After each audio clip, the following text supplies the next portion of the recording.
Hola, Dios te bendiga. En esta ocasión quiero compartirte un mensaje que seguramente será de bendición para tu vida. ¿Qué hay después de la muerte? Hebreos 9:27 dice, y de la manera que está establecido para los hombres que mueran una sola vez, y después de esto, el juicio. Dios creó al hombre para que viviera por siempre. En los planes de Dios no estaba que el hombre muriera, porque la muerte trae sufrimiento, y Dios no desea el sufrimiento de nadie. Adán y Eva fueron puestos en el huerto del Edén, pero ellos desobedecieron y pagaron las consecuencias de su pecado. Y las consecuencias de su pecado fue la muerte. Entonces Dios dijo, polvo eres y al polvo volverás. A partir de ese momento la muerte afectó todo lo que el hombre tenía dominio. Pero Dios quiso que el hombre siguiera viviendo y le añadió 900 años de vida. Pero el hombre estaba afectado por el pecado y empezó a afectar su forma de vivir. Y entonces Dios redujo su tiempo a 120 años de vida. Aún así el hombre seguía inclinándose al pecado y Dios volvió a reducir la edad de vida a 70 y 80 años. No importa si tú eres creyente o no, todos algún día tendremos que morir. No nacimos para morir, nacimos para vivir por siempre en la idea original de Dios, pero a causa del pecado nacemos y morimos. Esto trae mucho sufrimiento. La muerte trae sufrimiento. Y eso es culpa del diablo. Él es el culpable de que el ser humano tenga que morir. Satanás es el culpable de la muerte. Satanás es el culpable de que la muerte haya caído sobre la raza humana. Que el Señor lo reprenda. Pero para eso vino Cristo, para deshacer las obras del diablo. Jesús vino a morir por la raza humana. La muerte solo puede afectar a aquella persona que tiene pecado. Si en ti hay pecado, la muerte te va a destruir, porque la paga del pecado es muerte. En realidad, todos hemos pecado, todos nos descarriamos, cada quien se apartó por su camino, y como todos pecamos, estamos destituidos de la gloria de Dios. Mas Dios mostró su amor para con nosotros, que siendo aún pecadores, Cristo murió por nosotros. Porque el propósito de Dios no es que el hombre muera, sino que viva eternamente juntamente con el Señor. Jesucristo vino a morir para dar su vida por el pecador. En la cruz, Jesucristo ocupó el lugar de cada pecador en la historia de la humanidad. Jesucristo ocupó el lugar de cada pecador en el mundo. Jesucristo ocupó el lugar de cada pecador en cada iglesia, en cada templo, en cada congregación. Jesucristo ocupó el lugar de cada uno de nosotros y con su muerte pagó todos nuestros pecados. Nosotros ya no le debemos a la muerte. La muerte ya no tiene autoridad sobre nosotros. La muerte no tiene poder sobre nosotros. La muerte no puede tocarnos. ¿Te has preguntado qué es más poderoso que la muerte? Te lo diré. La vida eterna. Porque donde hay vida eterna no existe muerte. Su palabra dice que Dios envió a su Hijo unigénito para que todo aquel que en Él cree no muera, mas tenga vida eterna. La Biblia dice que existen dos tipos de muerte, la muerte física y la muerte espiritual. La muerte física se le conoce como la muerte primera y la muerte espiritual como la muerte segunda. La muerte espiritual y la muerte segunda es la misma muerte. Jesucristo vino a morir en la cruz para darnos vida espiritual, porque el espíritu y el alma viven por siempre. Jesucristo vino para darnos vida eterna y no tener que pasar por la muerte segunda. El que cree en Jesús y vive en sus mandamientos, la muerte no puede tocar su espíritu, la muerte no puede tocar su alma. El que cree en Jesús y vive en sus mandamientos no experimenta la muerte espiritual, no experimenta la muerte segunda. Cuando Dios dictó sentencia de muerte, dijo, polvo eres y al polvo volverás. Dios dictó sentencia de muerte sobre la carne, no sobre el espíritu, porque Dios tenía un plan para volver a tener a la raza humana nuevamente cerca de Él. un plan para limpiarla de sus pecados, un plan para salvarla de la condenación, un plan para salvar a la raza humana de la muerte eterna, porque lo que es de Dios vuelve a Dios. Esta es la razón por la cual también los cristianos experimentamos la muerte física, pero no la muerte espiritual, porque está escrito: polvo eres y al polvo volverás. Pero la muerte no puede tocar nuestra alma, no puede tocar nuestro espíritu. Jesucristo vino para darnos vida y vida en abundancia. Jesucristo vino para darnos la vida eterna. Jesucristo pagó en la cruz del Calvario por tus pecados, por mis pecados, y ahora tenemos vida juntamente con Él. Pero aquí hay algo interesante, porque si Jesucristo no hubiera resucitado, vana sería esta predicación, vana sería esta palabra, vana sería nuestra fe. No tendríamos esperanza, como aquellos que creen en Buda. Buda murió y sigue en la tumba. Mahoma murió y sigue en la tumba. Confucio murió y está en la tumba. John Smith murió y también está en la tumba. Los pensadores y líderes espirituales más influyentes en la historia de la humanidad murieron y no pudieron salir de la tumba. Se hicieron polvo. Pero nuestro líder espiritual y Señor Jesús dijo que moriría por nuestros pecados, pero que resucitaría al tercer día. Y eso fue lo que sucedió. Al tercer día resucitó, venciendo al diablo, a la muerte y al pecado. Por eso Colosenses 2 dice: y a vosotros, estando muertos en pecados y en la incircuncisión de vuestra carne, os dio vida juntamente con él, perdonando todos los pecados, anulando el acta de los decretos que había en contra de nosotros, que nos era contraria, quitándola de en medio y clavándola en la cruz. La palabra nos revela un misterio. Estando nosotros en pecado, Jesucristo murió por nosotros. Murió no porque éramos santos, sino porque éramos pecadores.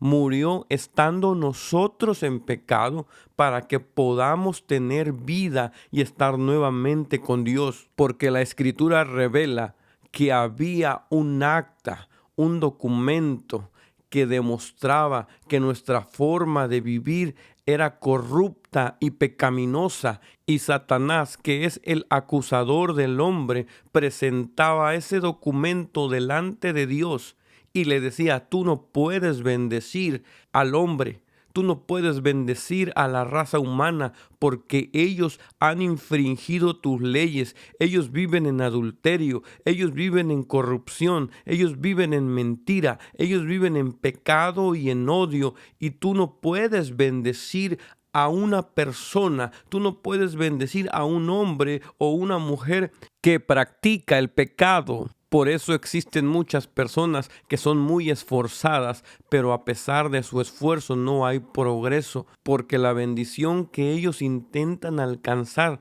no la pueden recibir a causa de su vida pecaminosa.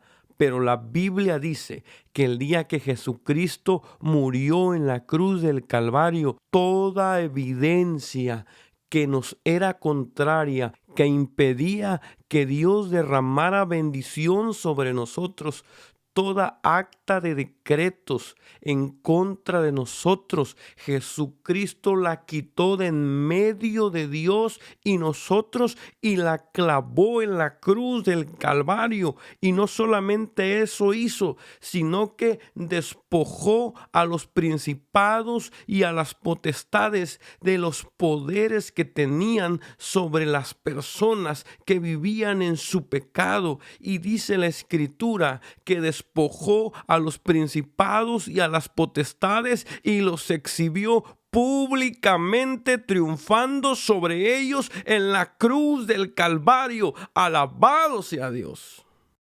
Y a partir de ese momento, lo que impedía que Dios derramara bendición sobre tu vida fue quitado.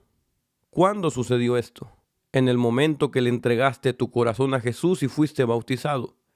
En ese momento fue quitada el acta de decretos que había en tu contra y fue clavada en la cruz del Calvario. Y la influencia demoníaca que había sobre ti ya no está. Eres libre en el nombre de Jesús. Además, la Biblia dice que el mismo Espíritu que resucitó a Jesucristo de entre los muertos resucitará a todos aquellos que han entregado su vida al Señor y le sirven. La persona que verdaderamente le ha entregado su corazón al Señor, una persona con un verdadero arrepentimiento tiene dos características. Número uno, continuamente está escuchando la palabra de Dios, busca estar cerca de la palabra, hace todo lo posible para estar en la casa de Dios, siente una necesidad de estar cerca del Señor. Y número dos, le sirve, busca hacer algo para Dios, para su reino, está dispuesto y dispuesta a servir, a ayudar, a colaborar, a dar. Él o ella se preguntan, ¿qué puedo hacer? ¿En qué puedo ayudar? Pero aquí también quiero hacer un paréntesis. Hay personas que creen que por bautizarse ya son salvos, que ya tienen la entrada segura en el cielo. Su objetivo no es hacer la voluntad de Dios. Su objetivo no es arrepentirse. Su objetivo es bautizarse simplemente como si el bautismo fuera la llave para entrar al cielo. Su meta es bautizarse, no entregarle su vida al Señor y servirle. Por eso, con el paso del tiempo, se apartan.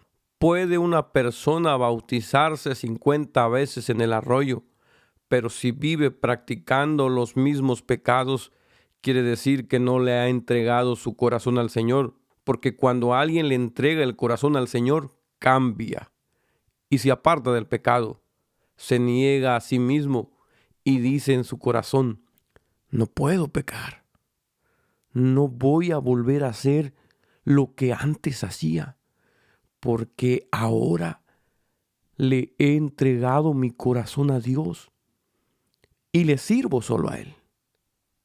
Una pregunta, el día que el hombre se casa, ¿ese día le dejan de gustar las mujeres?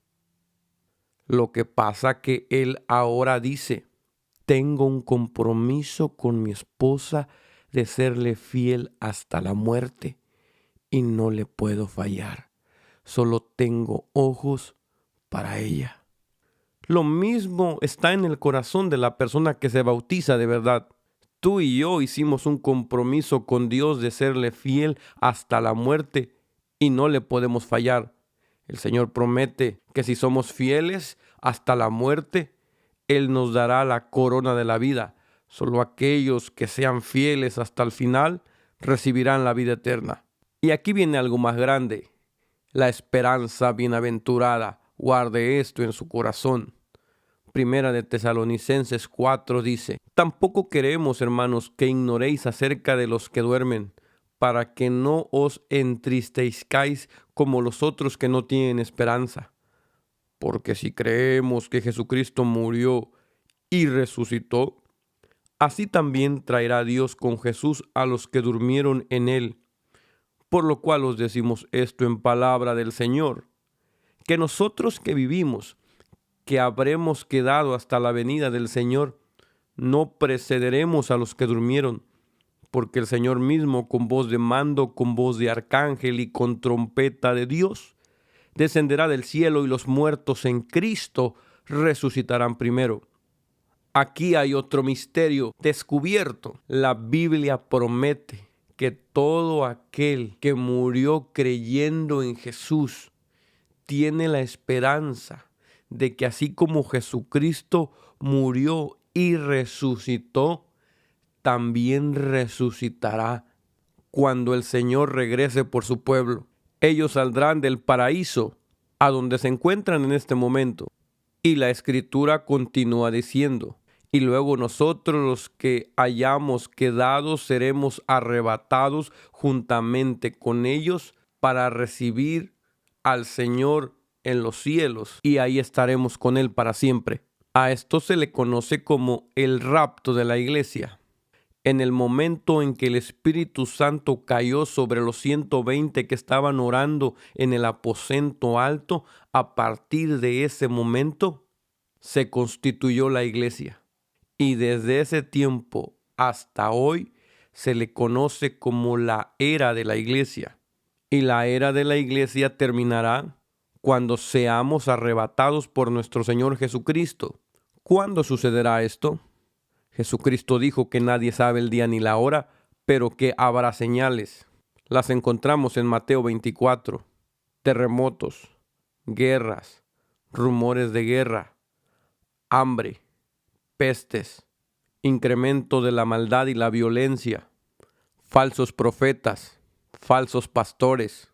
¿Cómo puedes distinguir un pastor de un falso pastor? Hoy en día hay muchas iglesias llenas de falsos pastores. Esa será una señal de que Cristo viene pronto. ¿Cómo distinguir a un pastor de un falso pastor?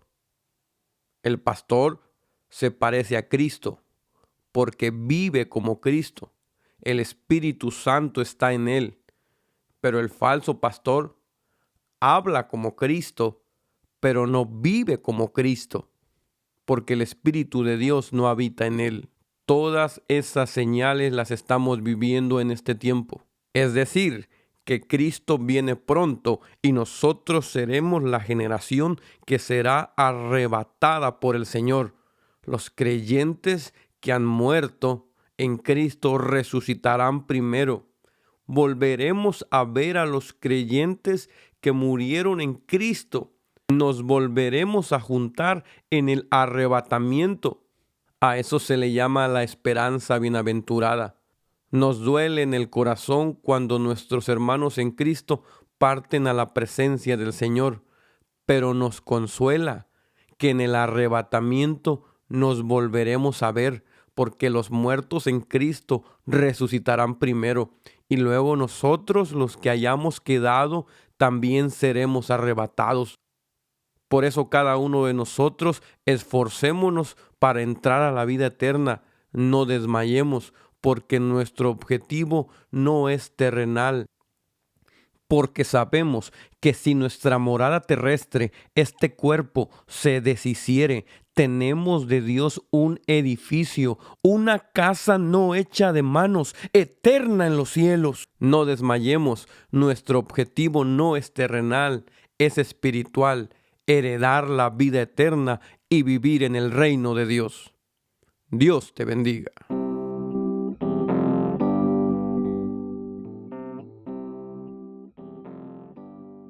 Deseamos de todo corazón que este mensaje haya podido ser de bendición a tu vida y te pedimos que nos lleves en tus oraciones para que podamos llevar la palabra de Dios a quienes más lo necesitan. Bendiciones.